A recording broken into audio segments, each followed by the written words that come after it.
ಹುಟ್ಟಿದರೆ ಕನ್ನಡ ನಾಡಲು ಹುಟ್ಟಬೇಕು, ಮೆಚ್ಚಿದರೆ ಕನ್ನಡ ಮಣ್ಣ ಮೆಟ್ಟಬೇಕು. नाज़रीन आदाब टीवी में आप तमाम का खैर मकदम है। जुमेरात की रात तकरीबन 11 बजे के करीब मेरे एक दोस्त ने मुझे फ़ोन किया और बताया कि मौलाना ने किसी यूट्यूब चैनल में माफ़ी मांग ली है। माफी कौन मांगता है? जिसने गलती की होती है। प्रायश्चित कौन करता है?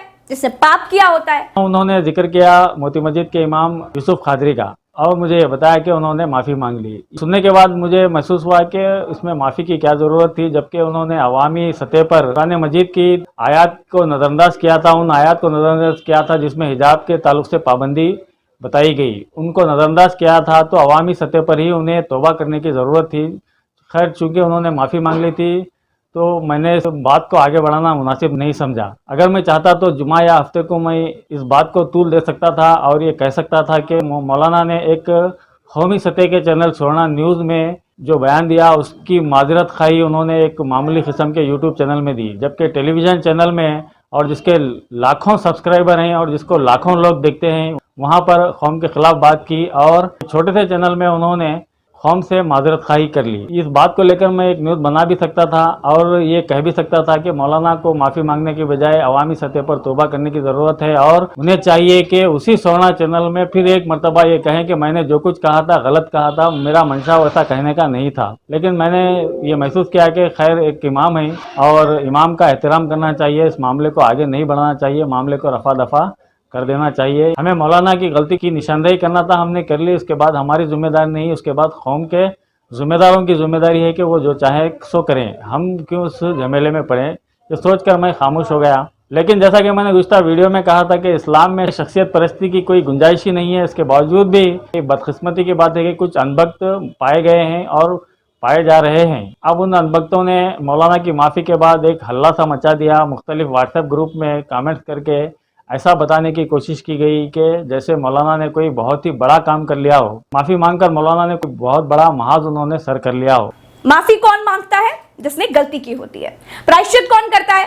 जिसने पाप किया होता है। मौलाना के बयान में भी मुझे ये बताया गया है कि उन्होंने कहा कि उन्हें टारगेट किया गया है और उनके अनबक भी यही कह रहे हैं कि मौलाना को टारगेट किया गया, टारगेट किया गया। टारगेट से मुराद मुझे समझ में नहीं आया, आखिर टारगेट किसे कहते हैं और टारगेट किस तरह किया जाता है। इस सिलसिले में अगर मैं कहता चला जाऊं तो बात रुसवाई की होगी, लेकिन क्या करूं, मुझे कहना भी पड़ता है कि क्या मैंने मौलाना के मुनाफाखोरी के बारे में कोई बात कही थी जिसको लेकर टारगेट का लफ्ज़ इस्तेमाल किया जा रहा है। हालांकि मौलाना की मुनाफाखोरी को लेकर इससे पहले तनाज़ात यहाँ पर हुए थे, ऐसा मैंने सुना है। ऐसा तो मैंने नहीं कहा, बल्कि कौम के मुतालिक जो बात कही गई, मुझे कौम का दर्द है, मैंने उस बात की निशानदेही कर दी। मेरा मकसद ना मौलाना से माफ़ी मंगवाना था, ना ही और कोई मेरा मकसद था। लेकिन इसके बावजूद अनबख्त हैं कि मुझे जज्बाती बना रहे हैं और उससे भी ज़्यादा जज्बाती मैं इस बात से हुआ कि ये अनबख्त अब मसलक का खेल शुरू कर चुके हैं। पिछले ज़माने में जब हमारी कौम उरूज पर थी तो उस वक्त एक खेल खेला जाता था जिसे चकमक चकमक का नाम दिया गया था या फिर जिसे जगमग जगमग का नाम दिया गया था। उस ज़माने के नौजवान जगमग जगमग या फिर चकमक चकमक खेला करते थे। यहाँ पर जगमग जगमग से मुराद है तलवारों की जगमगाहट और चकमक चकमक से मुराद है नेज़े का एक दूसरे से लड़ाना, जिससे जो आवाज़ पैदा होती है चकमक की, उसको कहा जाता था। और किसी ज़माने में मुसलमान नौजवानों के मशगूल तरीन खेल यही थे, लेकिन वक्त गुजरता गया, उसके बाद मुस्लिम नौजवान दूसरे खेलों में मसरूफ़ हो गए। यहाँ तक कि फाख्ते उड़ाना, कबूतरबाजी करना, शतरंज खेलना जैसे खेलों में वो मुलविस हो गए। लेकिन और ज़माना बिल्कुल ख़राब आ गया है। आज हमारी नौजवान नस्ल को मसलक के खेल में उलझा दिया गया है। आज ये देखकर बड़ा ही अफसोस होता है कि वो नौजवान जो कभी तलवारों की जगमग जगमग करते थे, आज वो मसलक के खेल में गिरफ्तार हो चुके हैं। ये मसलक का खेल कोई मामूली खेल नहीं, ये मसलक का खेल दरअसल कौम की खुदकुशी का खेल है। जो भी कौम ये मसलक का खेल खेलती है वो यकीन मानिए खुदकुशी की तरफ खुद को ले जाती है। लिहाजा कौम को हम खुदकुशी करने नहीं देंगे और ऐसे नौजवानों को, ऐसे अनबख्तों को हम हरगिज़ भी नहीं बख्शेंगे, ये हमारा आपसे वादा है। बहरहाल नाज़रीन, एक अनबख्त ने एक ऑडियो क्लिप भी व्हाट्सएप में शेयर की है, हम आपको भी वो सुनाना चाहते हैं। A1 टीवी वाले मुल्क को टारगेट करे, दूसरा कुछ भी नहीं है। मुल्क से है, आपको जब भी पूछते आप सवारना टीवी वालों को इंटरव्यू दिए ना साहब, आप क्या बोले, कई को बोले, किधर वास्ते बोले, क्या मतलब था, क्या नहीं था, तब का तभी खुलासा हो जाता था। दो बार है ना टारगेट कर ये मौलाना ऐसा बोले, वो मौलाना ऐसा बोले, उनको फला कर वो ये करे, टारगेट कर को लंबा करे। जब भी चाकर पूछ लेते तो मौल साहब बोलते थे भाई मेरा मतलब ये नहीं, ये है देखो, अगर तकलीफ हुई तो मेरे को माफ कर दो, जब हो जाता था, सब हो जाता था। मौलवी साहब को टारगेट करें, बदनाम करना चाह रहे थे A1 टीवी वाले, बदनाम करें। अब ये करने कैसे ये कर दो। खैर अल्लाह ताला मौलवी साहब को बचा लिया। मैं सिर्फ इतना कहना चाहूँगा कि ऐ मेरे प्यारे अनभक्त, मैं मौलाना के पास जाने से बेहतर था कि मौलाना को जब अपनी गलती का एहसास हुआ तो वो सवर्णा न्यूज़ चैनल वाले को बुला लेते और अपने बयान की तरदीद कर देते और कह देते थे कि मेरा बयान गलत है।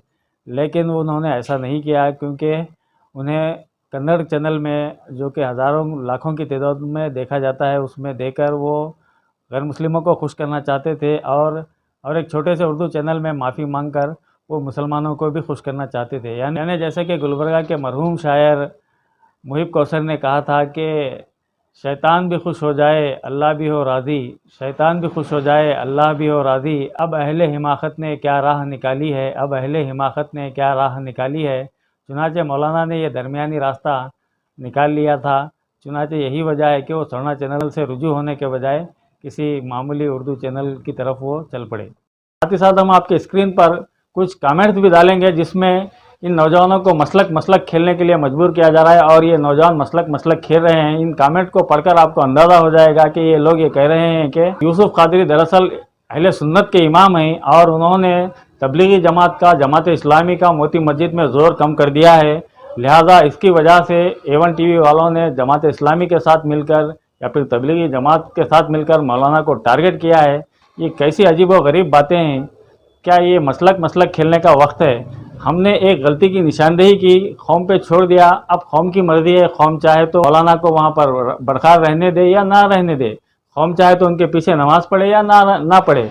अब इसी तरह अगर हम इन लोगों से डर कर किसी की गलती की निशानदेही करना छोड़ देंगे तो फिर कायदीन की हो या उलमा की हो या फिर किसी और की हो, गलती की निशानदेही कौन करेगा? नाज़रीन, ये बड़ा आसान सा खेल है कि मुस्लिम तबके में अगर अपनी गलती को छुपाना हो या अपने आप को मनवाना हो तो मसलक का खेल खेलें। इसी तरह हिंदू तबके में भी ये बड़ा आसान सा काम है कि अगर अपनी गलतियों को छुपाना हो या फिर अपने आप को बदनाम होने से बचाना हो तो मज़हब का खेल खेलें और मुसलमानों को बदनाम करें। आपको याद होगा कि उत्तर प्रदेश में जो इंतखाबात चल रहे हैं उसमें इन इंतखाबात में जिला सोनभद्र के हल्का रॉबर्ट्सगंज के एक उम्मीदवार हैं जिनका नाम है भुवनेश चौबे। उन्होंने भरी सभा में मंच पर यानी शहनशीन पर कुर्सी पर चढ़कर उठक बैठक की थी और आवाम से अपनी गलतियों की माफ़ी मांगी थी। ये वीडियो सोशल मीडिया में काफ़ी वायरल हुआ। इस पर कई एक पॉजिटिव नेगेटिव दोनों रिपोर्टें बनाई गई। इसका पस मंज़र एक अलग सामने आया और इसको बीजेपी के IT सेल ने एक अलग तरह से इसका इस्तेमाल किया।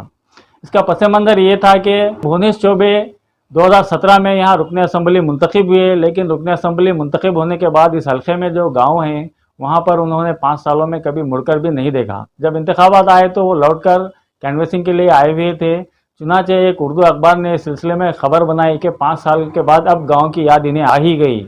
इस खबर के बाद इस पूरे इलाके में एक माहौल सा बन गया और सब ये कहने लगे कि 5 साल के बाद चौबे जी वापस आए हैं। जब ये बात चौबे जी तक पहुँची तो उन्होंने शहनशीन पर खड़े होकर कान पकड़कर उठक बैठक की।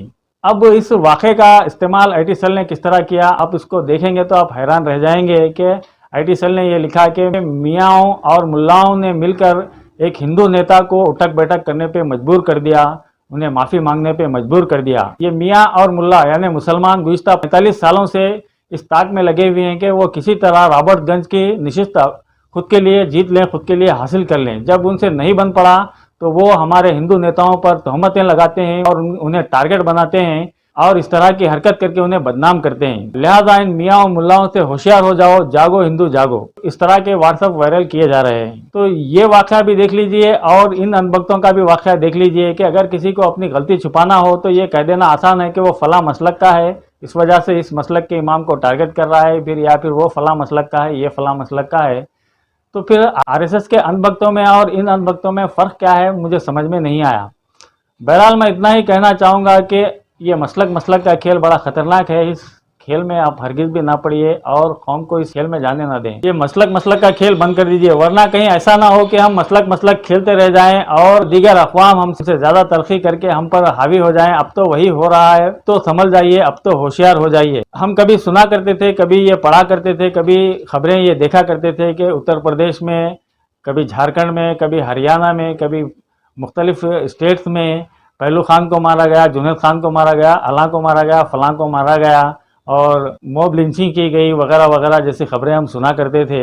लेकिन अब हमने ये भी देख लिया कि हमारे बिल्कुल पड़ोस में वाक़ा नरगुन में भी समीर शाहपुर नाम के एक नौजवान का कत्ल सिर्फ मजहब की बुनियाद पर किया गया, सिर्फ इसलिए किया गया कि वो मुसलमान था।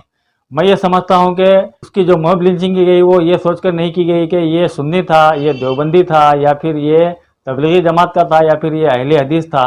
इस वजह से उसकी मॉब लिंचिंग नहीं की गई, बल्कि मारने वाला ये सोचकर मार रहा है कि हम मुसलमान हैं और मुसलमान आपस में ये सोच रहे हैं कि हम तबलीगी हैं या सुन्नी हैं या फिर हम कोई और जमात के हैं।